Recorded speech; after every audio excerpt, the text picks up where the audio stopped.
if we're not teaching people where it leads. And that message that anti-Semitism, and I started with this, it's not just about Jews. It certainly destroys Jews, but it destroys everything. It leaves a trail of human suffering. And that message has got to be taught. That is a key to fighting anti-Semitism.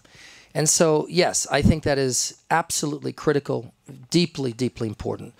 And let me say something else about education, because I think we often miss a very important point. Fighting anti-Semitism isn't only about educating anti-Semitism and educating in the Holocaust. There's more to Jewish history than that. And it's very important to educate in philo-Semitism. It's very important for every country to include in their educational system, you know, the beauty of the Jewish community, what the Jewish community brought to the country throughout hundreds of years, sometimes thousands of years. So it's not only about educating on Jew hatred, you have to educate in how important Jewish life was. I just had the enormous privilege of visiting while I was in Warsaw for diplomatic reasons. I paid an official visit to the Polin Museum in Warsaw. What a treasure this is. And this is a museum that, of course, the end of it is the Holocaust and the growing anti-Semitism in pre-war Poland as well, and then the Holocaust, and of course. But 75% of the museum is about the 800 years of Jewish life in Poland and how integral it was to making Poland what it is. That's what you should be educating on, not only about the death and devastation of anti-Semitism, but about the beauty of Jewish life.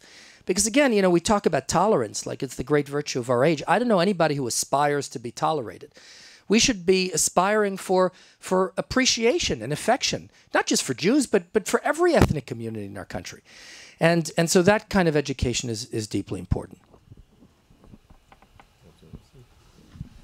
I don't think that I have something to add, but... Oh, the Gulf. Yeah. The Gulf, I'm sorry. Yeah, I can't really discuss, because you know, my diplomatic interactions with our allies is obviously confidential, but I have been very public about saying that it doesn't stand to reason that countries today who are closely aligned with the United States, who are seeing a rapprochement with the State of Israel, and very much aligned against Iran, are still trafficking in anti-Semitism. That makes no sense. Anti-Semitism in the Muslim world is the chief beneficiary of it are the mullahs of Iran. It's a tool of political control. I've been public about this, so I can say it. I said it on Al Jazeera. Any Arab country that traffics in anti-Semitism is helping Iran control the Arab world. That's going to be my message, and so I look forward to bringing that message. I will tell you this also. I could not possibly be more encouraged by what I'm seeing happening in the Arab world and in the Gulf. There is a real movement on this. I think we have more opportunity to move the needle on anti-Semitism today than ever before, in part because of geopolitical realignments and the Iranian threat. And so I look forward to working with our friends and allies in the region to really, you know, make a change. And that change would have enormous implications because, like I said when I started, anti-Semitism, the ideology of anti-Semitism from the Middle East drives not only conduct in the Middle East, it affects Europe, it affects the U.S. And so going to the source and changing the narrative would be really a game changer, and I look forward to attempting to do that. Thank you. We have time only for 2 more questions, so I just will address those people who asked before. Please, sir, over there. You are. Okay, sorry for my voice. I have a question for Danish news agency, a question about Europe, Israel. Can you repeat the name again of the Danish? Danish news agency. News agency. Yeah, earlier this year, I think UK, Austria, Denmark announced they were a decision to support Israel in the Human Rights Council, voting against all these resolutions under item 7. Now Denmark has a new government and they return to support the EU stance on this approach that sticking to this item 7. I just want to comment on the initiative of these countries and maybe on Denmark as well. Look, I can comment in general because I don't know the details about your government's attitude toward the Human Rights Council. But we see, and I think that is not only Israel that sees that the Human Rights Council is biased and they constantly biased against Israel. They don't really take care of the real human rights violation that is taking place in the Middle East, not only in the Middle East, Iran, Palestinian Authority, which is paying salaries for terrorists and creating a culture of hate. Mr. Carr mentioned the anti-Semitic atmosphere in few of the Arab countries. Those are the places where human rights violations are really taking place, and the Human Rights Council it is not an effective body organization. It is being used against Israel. So we try to convince every government to see the reality and to try to be fair and balanced and not to be biased against the state of Israel. So we hope that the Danish government won't come back to the double standard that was implemented against Israel in that council. Thank you. I want to say something nice about Denmark because you're here. Not only because you're here, but you know, anti-Semitism is manifested in many ways, and the worst way is physical violence. I mean, that really, you know, Jews have no quality of life when they're not safe. Nobody does, right? And safety is key. Denmark has really been a model for providing security for its Jewish communities and Jewish facilities. And I want to thank Denmark for that, and I assume your government is going to continue to do that. It's really been really an outstanding example of what a country can do when it really focuses on protecting the safety of its Jewish community, and that's something I want to recognize publicly. With regard to the UN Human Rights Council, you know, I started by saying enough is enough. Well, President Trump said enough is enough and pulled the United States out of the UN Human Rights Council because we said we are no longer going to be a party to this. I mean, how long can we sit at that table and see that, you know, just unadulterated focus on Israel and talk about double standards, meeting the IRA definition of anti-Semitism, an obsessive focus on Israel? President said, you know, we're not going to sit at that table as long as that continues, and that's the kind of moral leadership we have in the United States, and that's why I'm here, and that's why we're fighting this fight everywhere in the world, and we'll continue to do so. And the last question over there, please. Yorick on Reuters News. I have two questions. The first one is, were any non-government organizations and independent think tanks, etc., consulted in compiling the report? And the second one is, to the Minister, please, if you could give us a comment on whether the EU might have a different reaction to this report, given that Commissioner Mogherini slammed the last one because you were painting an entire movement with the same brush.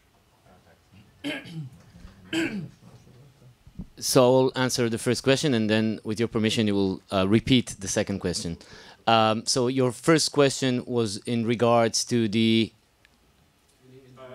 report, the terrorist in suits, or the anti-Semitic nature of the BDS exposed? Just a bit more background on these sort of independent bodies you're consulting, whether it's all government research. Okay, so first of all, about the terror, the exposure, as the minister said, about 100 different links to mainly two designated terrorist organizations, Hamas and the PFLP, designated both in the EU and the US, Canada, Israel, and other countries. We have been working with a lot of materials, from indictments, Israel Security Agency materials, online materials. It's all back in the booklet. I invite you all to have a look in this booklet, and you have it just outside. It's called Terrorists in Suits. But I think you were referring to the second report that the minister will be revealing today in the Parliament, in the EU Parliament. We have been taking this anti-Semitism in a very cautious manner. We have been, for the last 6 months, speaking, taking the special, I would say, advices of different academic figures, leaders, And I would say also some of them are institutions that deals and investigate anti-Semitism. And let me just refer to what the minister said. I mean, there's world leaders that, in fact, speaks about the BDS as anti-Semitic. So sometimes, and we have a special chapter that deals with it. So the answer is yes. And the second question, if you would be. The second question was just when you present the next report, if it's relating to BDS activity, for example, what kind of reaction are you hoping for from the EU? Given that Commissioner Mogherini already seemed quite opposed to the methodology, the fact-finding in this one, the previous one in February. As I said, we started with exposing the ties between BDS main activists and the BDS organizations to terror organizations.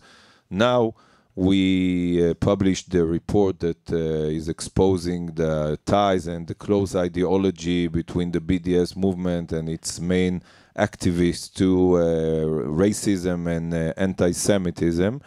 And we hope and we expect the European Union leadership, including High Representative Mogherini and later on Borrell, to implement what we have found out to practical steps, meaning to stop funding BDS organizations, stop allowing BDS activists who are connected to terror or to anti-Semitism, and we can prove and give examples to the European Parliament, the European Union, who are those people, not to give them a stage in Europe to preach and to try to convince people to become anti-Semitic.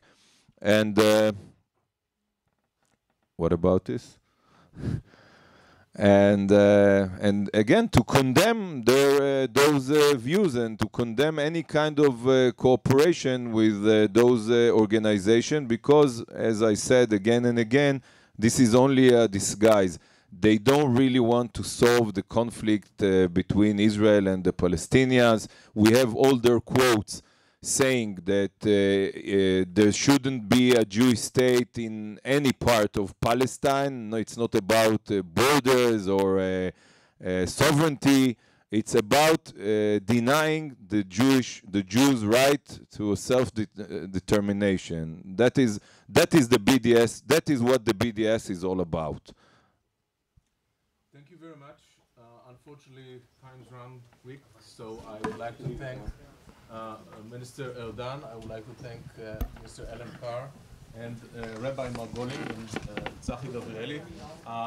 Katya Bayer, my colleague, the media consultant of APA in France, but helping us with all countries right now, will be happy to assist you, like my other colleagues here, Daphne Friedman and Alex Benjamin and myself. So please have, first of all, something to eat back there, and the booklets. And we thank you so much for your effort.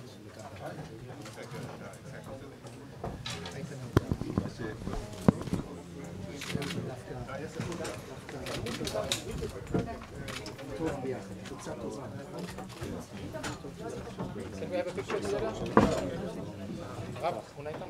I guess we should have Yes. Okay. So we have another one. Thank you. צחי, אני יכול לשאול אותך, יש זמן לשר לרעיון ואישי בשביל העיתון שלי היום? אולי שאני כותב הרבה צעדים.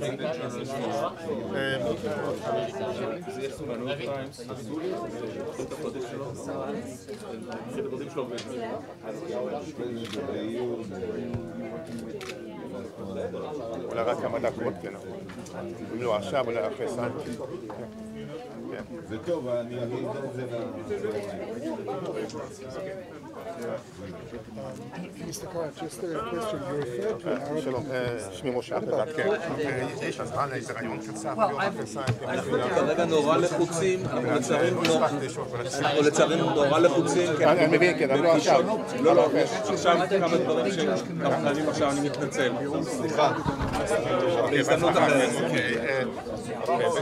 תודה רבה. So I think there are a lot of, well, look, there's no secret here.